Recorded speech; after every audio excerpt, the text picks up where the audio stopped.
Hi, I'm Ray Meadows, Prince of Finance, and I'm here with my friend Hiromi. Hello. She has a question. I do. What is a ticker symbol? A ticker symbol. Ticker symbol is a string of characters and sometimes numbers that designate or identify a security. So, for example, a security, that's that word that I talked about last time.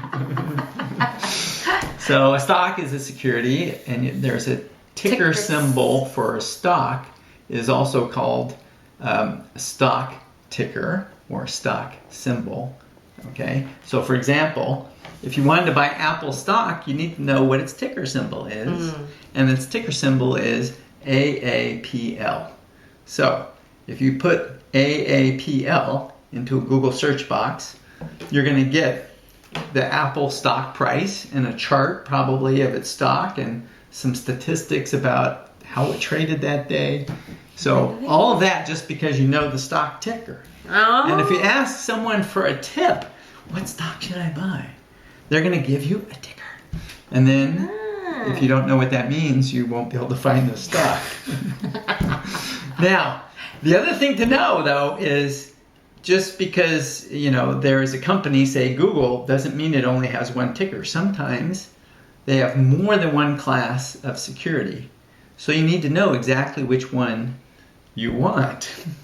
So, for example, Google has two tickers. One is GOOG, and the other is GOOGL.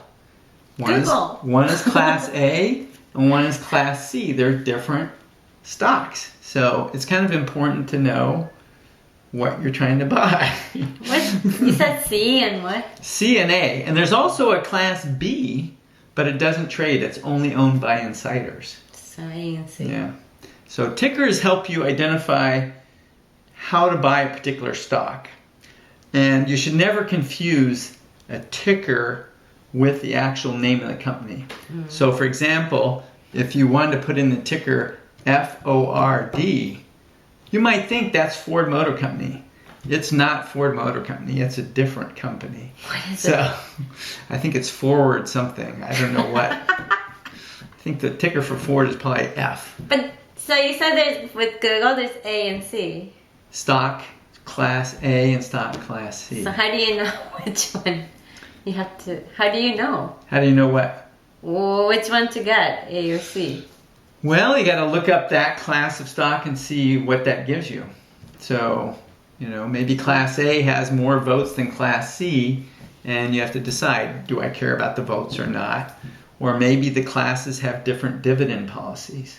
So, you just have to understand what that underlying contract does to know which one you want. Make sense? Interesting. Yeah. So you have to research first. Yes, you have to research if you're going to buy an individual stock. Okay. Complicated. Complicated. Okay. All right, that's it for now. Bye.